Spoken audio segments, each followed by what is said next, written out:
Alors aujourd'hui, on va quand même essayer de garder notre timing pour respecter nos 15 minutes. Hein. C'est toujours ça l'idée, c'est qu'on prend 15 minutes de votre temps pour attirer l'attention sur des sujets qui sont importants. Ils ne vont pas répondre à toutes vos questions, mais en tout cas, ils vont vous permettre d'avoir les bons réflexes en la matière. Alors aujourd'hui, on va aborder l'occupation de travailleurs étrangers. Pourquoi on a choisi d'aborder ce sujet? La première chose, c'est en raison du Covid, on a de plus en plus de mobilité des travailleurs, quels qu'ils soient, quand ils sont de loin et qu'ils arrivent ici en Europe, ou bien finalement des travailleurs qui décident de rester dans leur pays et de travailler exclusivement en remote, comme on dit, donc à distance.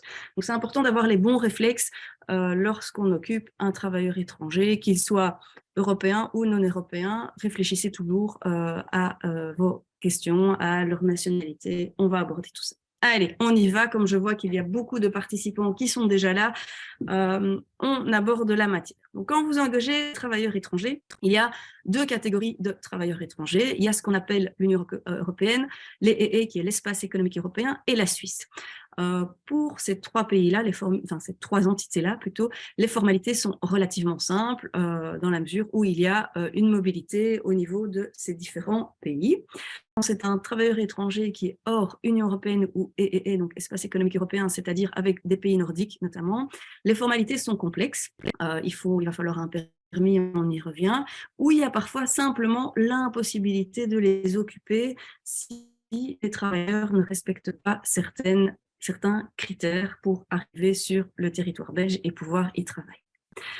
Le premier, c'est les travailleurs de l'Union européenne ou de la Suisse.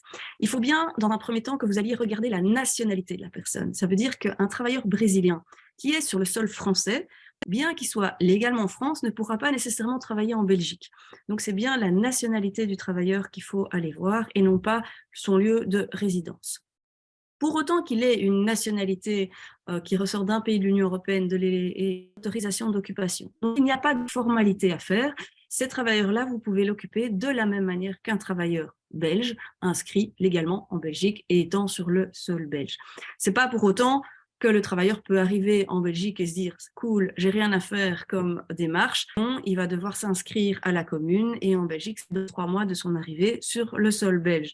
Donc, c'est relativement court. Donc, c'est simplement une déclaration à la commune qui va faire qu'il a une carte d'identité spécifique, une carte de résident belge et non pas une carte nationale comme tous les Belges la connaissent. Attention que si vous choisissez du télétravail et que vous choisissez d'occuper un travailleur, imaginons français, de France pour travailler en Belgique, il faut que vous soyez vigilant dans un cas comme ça à faire appliquer le règlement Rome 1. Sinon, vous risquez de vous retrouver avec un employeur belge occupant un travailleur dans l'Union européenne et devoir appliquer le droit du pays dans lequel le travailleur se trouve effectivement. Donc, on essaye d'éviter d'appliquer pour un employeur belge un droit portugais, un droit italien, un droit espagnol. Donc, il faut expressément prévoir dans le contrat que vous soumettez la relation de travail au droit du travail belge.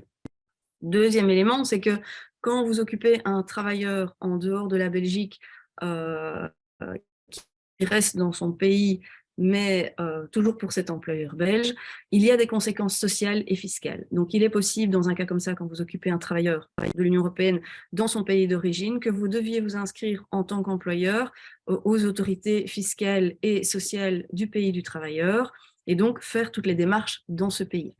Donc, le point important, Union européenne et ou Suisse, ce n'est pas leur lieu de résidence qui va être pris en compte pour savoir si vous pouvez l'occuper, mais la nationalité. Et la deuxième chose, le lieu de résidence va avoir un impact sur le droit qui est applicable et les conséquences sociales et fiscales. Donc, point d'attention, s'il y a une certaine mobilité, si vous restez en remote, gardez bien en tête qu'il faut soumettre ce travail-là au droit belge et analyser les conséquences sociales et fiscales. Deuxième élément, c'est tout ce qui est travailleurs non Union européenne, donc en dehors de l'Union européenne. Alors, pour tous ces travailleurs-là, il va leur falloir un permis unique. Le permis unique remplace l'autorisation de séjour et le permis de travail qui était existant avant. C'est un permis unique qui va faire que s'il est sur le sol belge, il a l'autorisation ou non de travailler. Tout est repris dans le même type de permis. Les formalités vont être facilitées aussi pour les travailleurs hautement qualifiés. Les travailleurs hautement qualifiés, ce sont des travailleurs qui sont titulaires d'un certain diplôme et qui ont un certain niveau de rémunération. Je prends par exemple un docteur en sciences.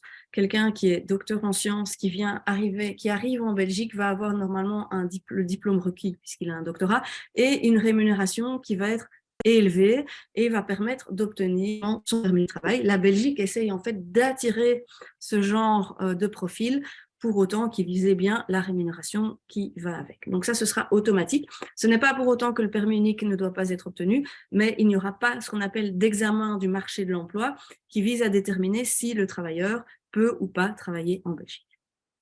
Troisième élément, c'est que pour ces travailleurs qui ne sont pas, une nationalité qui ressort de l'Union européenne ou de la Suisse, il faudra qu'ils arrivent en Belgique après l'obtention de leur permis unique.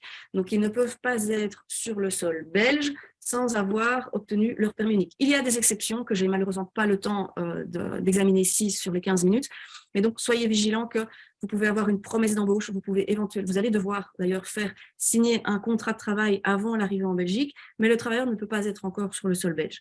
Cela signifie que dans son contrat de travail, il faut bien être vigilant à insérer une clause résolutoire pour éviter un problème où le travailleur en Belgique, et puis vous avez signé le contrat de travail, et puis vous n'avez pas l'obligation, vous n'avez pas le permis unique, vous avez donc l'interdiction de l'occuper, et vous seriez tenu de payer une indemnité de rupture à un travailleur que vous ne pouvez pas occuper.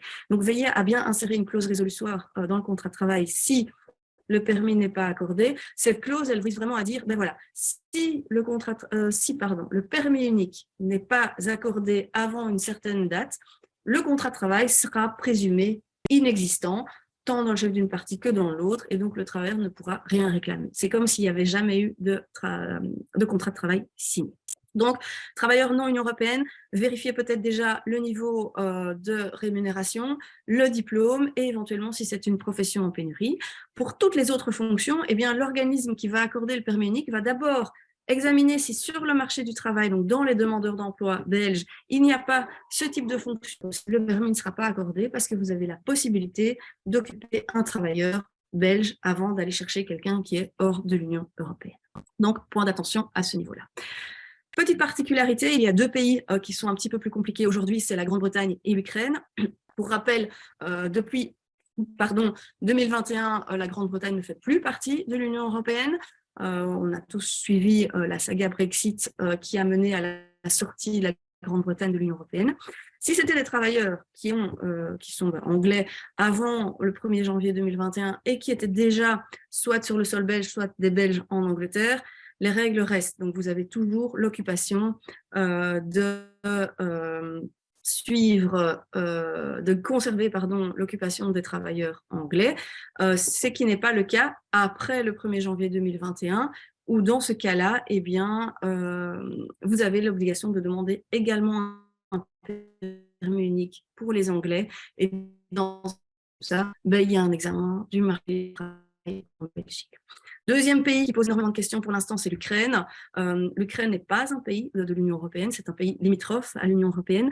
Et bien là, bien qu'il soit hors Union européenne, si les Ukrainiens arrivent en Belgique, qu'ils aient la nationalité ukrainienne ou bien qu'ils résident légalement sur le sol ukrainien avant le 24 février 2022, qui est le début de la guerre en Ukraine, eh bien, ils peuvent travailler en Belgique en ayant fait les démarches pour obtenir la protection temporaire.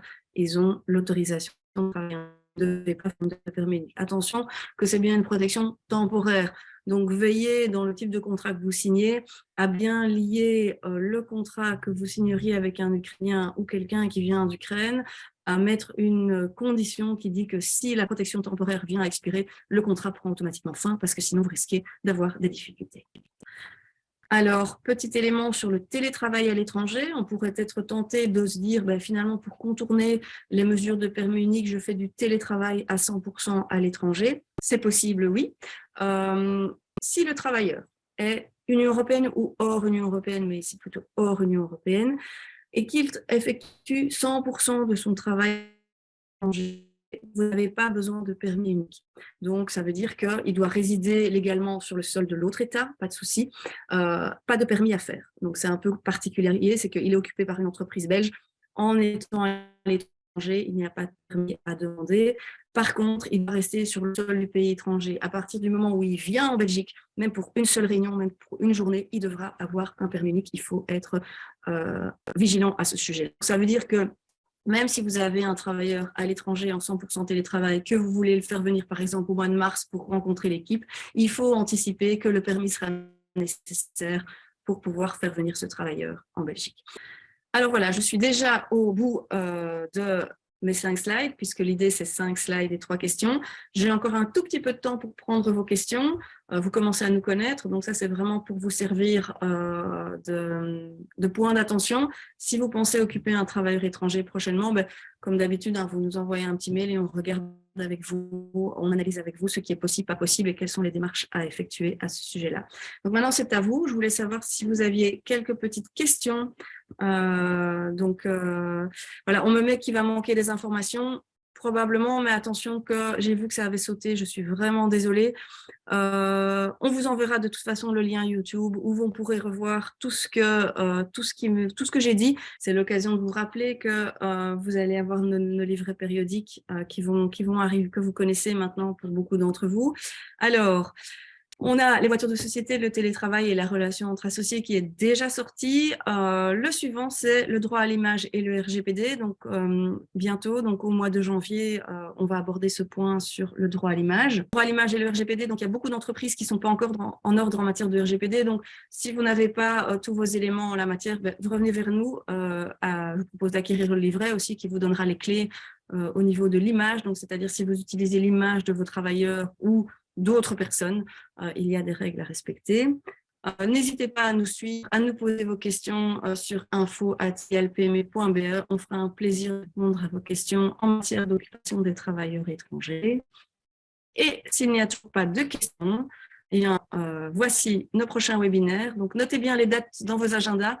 Le 19 janvier 2023, on fait en principe un mini-webinaire en collaboration avec la Chambre de commerce et d'industrie sur les lanceurs d'alerte. Voilà, la législation est passée en Belgique, c'est l'occasion de se mettre au courant. En février, on abordera la question de l'augmentation ou de vous savez qu'on est dans une période d'inflation importante qui entraîne des indexations des salaires et qu'à côté de ça, on a un accord interprofessionnel qui a fixé la marge d'évolution des salaires à 0%. Donc, qu'est-ce qu'on fait si on veut augmenter ses travailleurs? En mars, ce sera les formes atypiques de travail en 5 questions, puisqu'aujourd'hui, le monde du travail change. C'est l'occasion de se pencher sur ces formes un petit peu plus, des formes différentes de manière de travailler. Et puis, en avril, on abordera les relations entre associés et leurs limites. Et s'il n'y a toujours pas de questions, eh bien, il me reste à vous souhaiter un très bon appétit et à vous dire à la prochaine fois.